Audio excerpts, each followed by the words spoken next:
Back again with another episode of Tough Dialogue. This is number 7. We halfway through the year.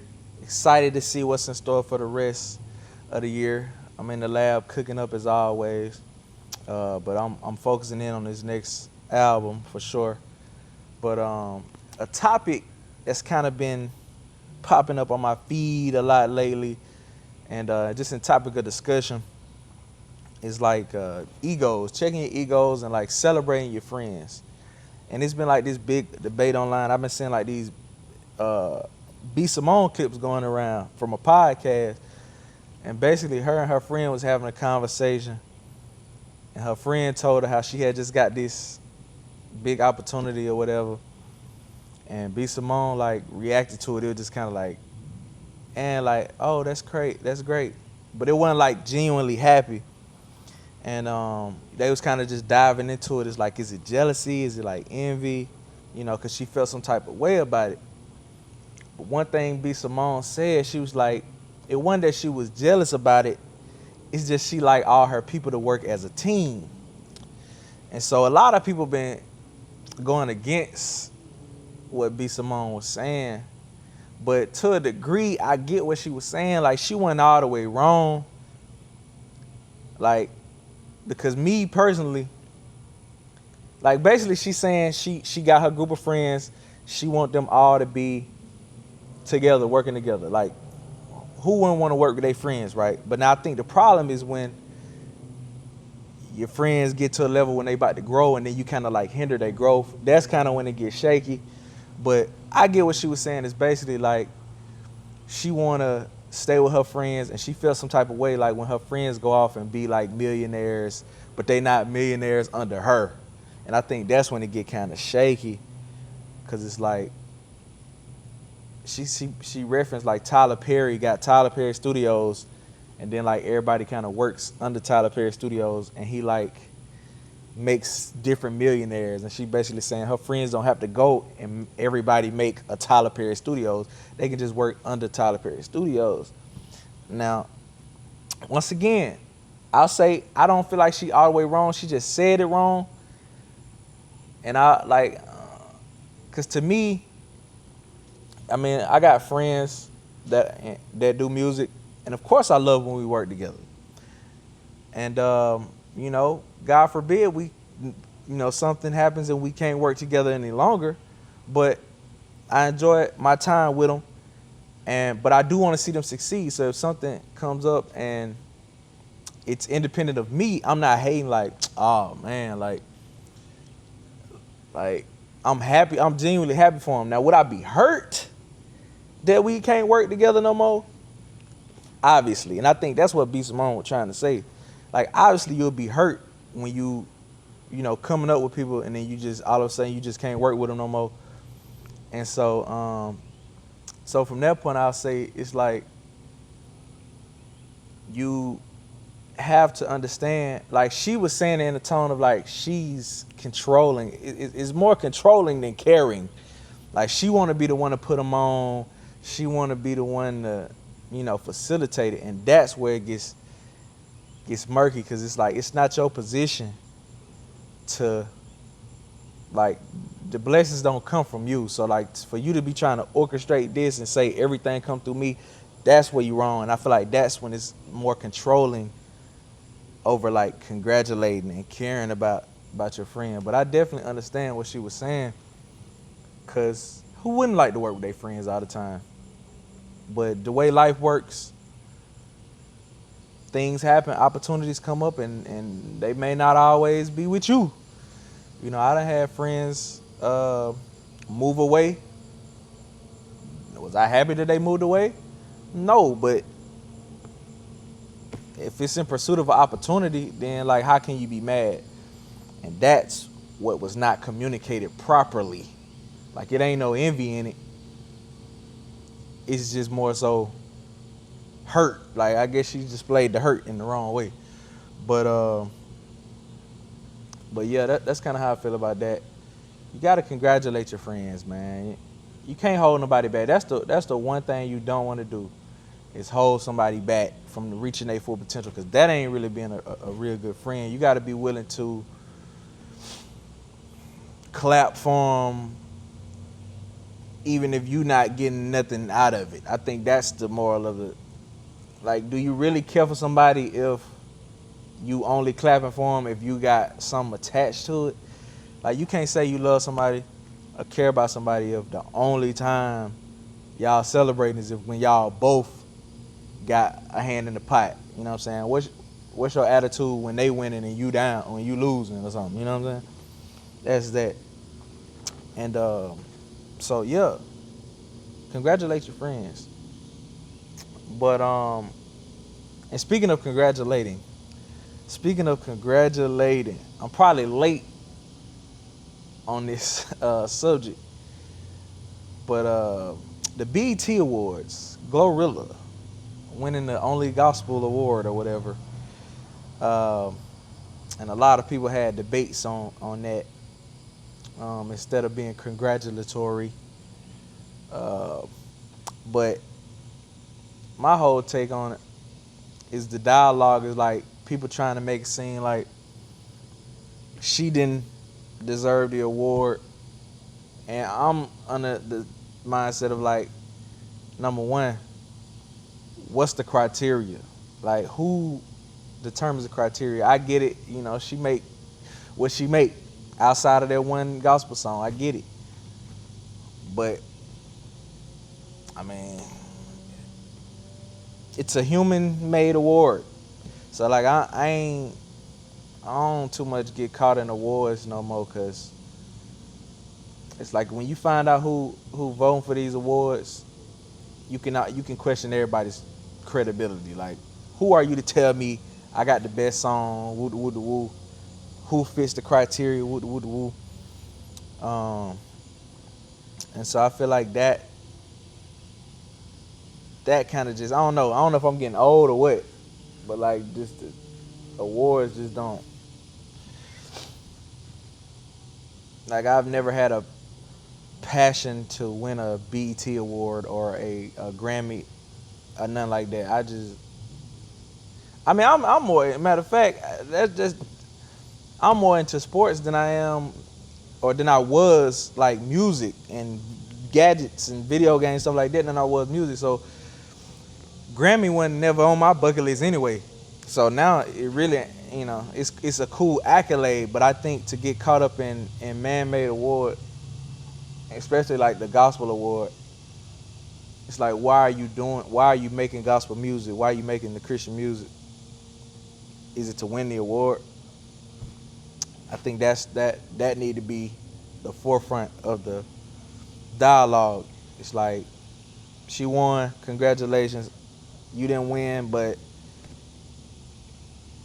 were you only making that type of music to please the voters? Like, are you only making that type of music to win the award?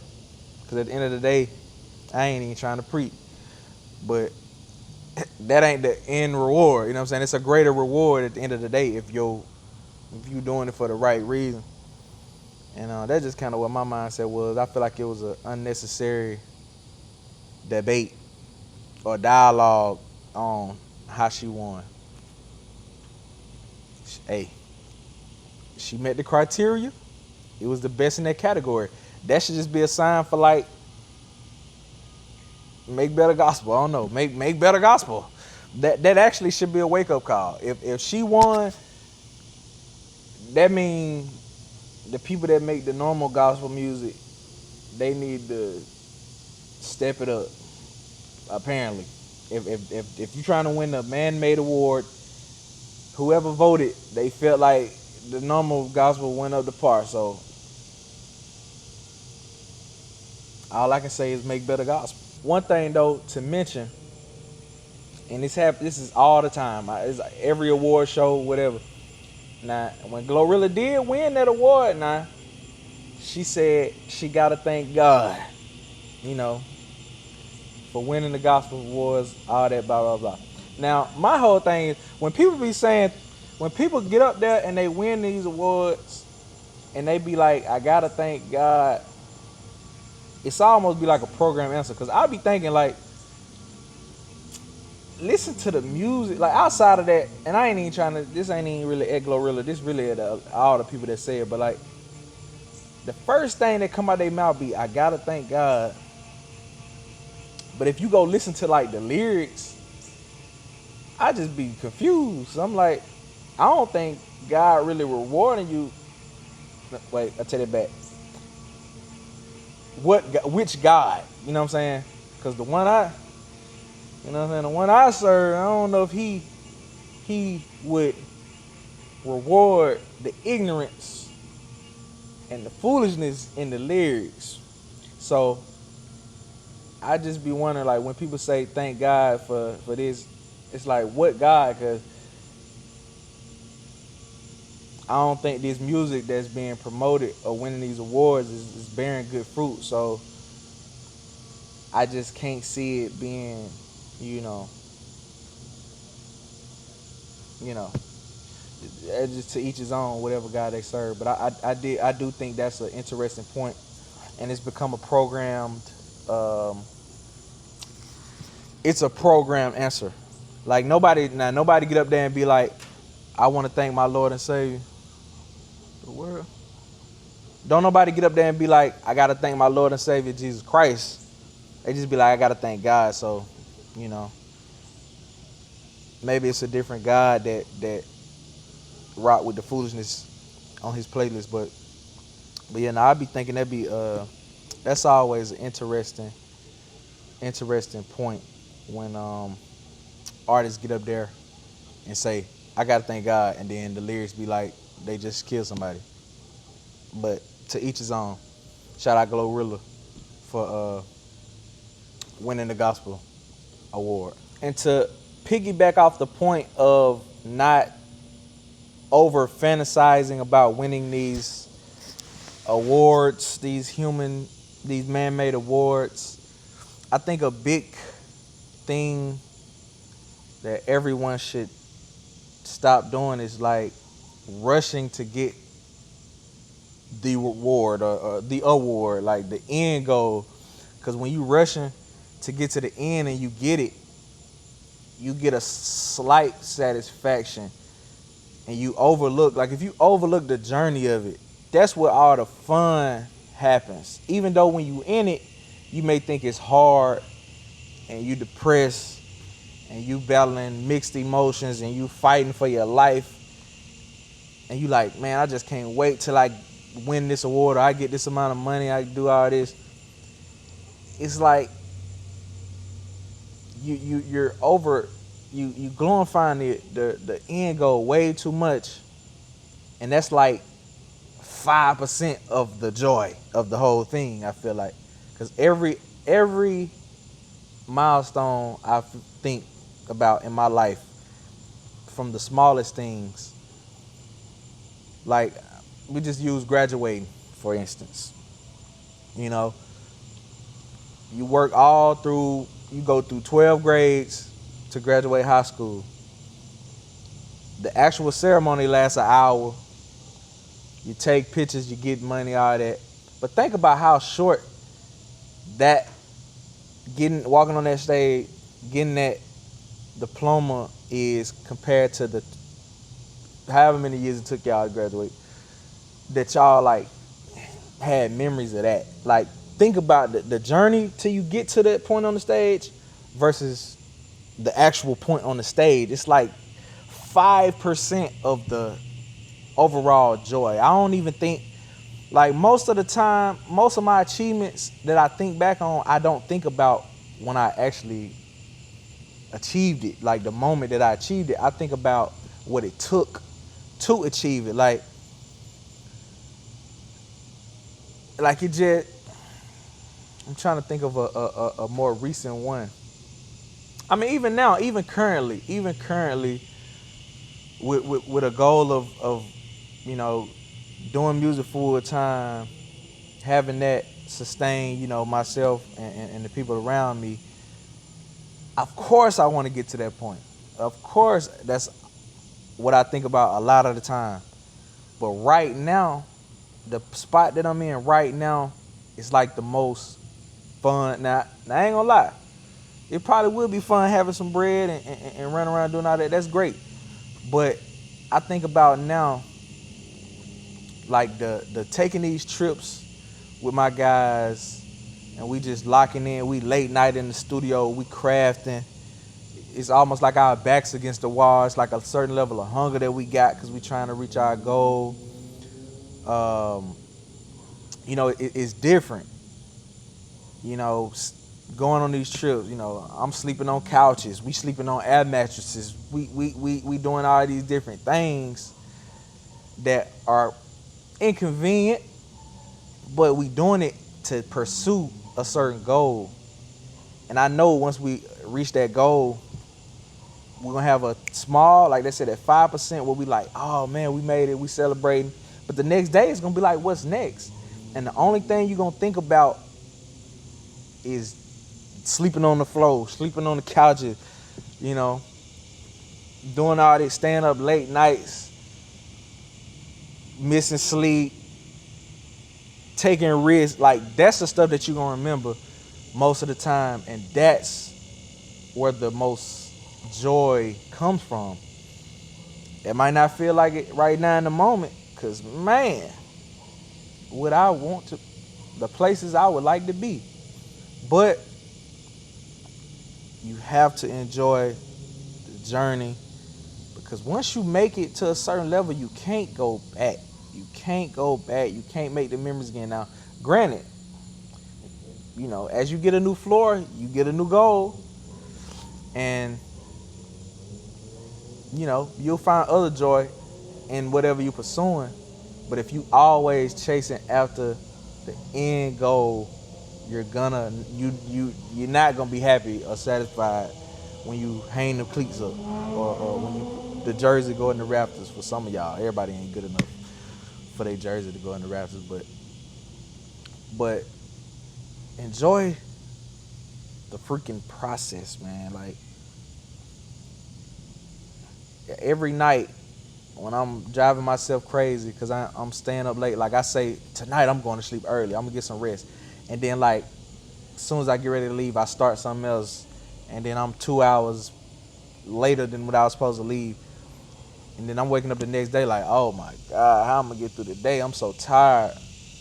But like, in a weird way, it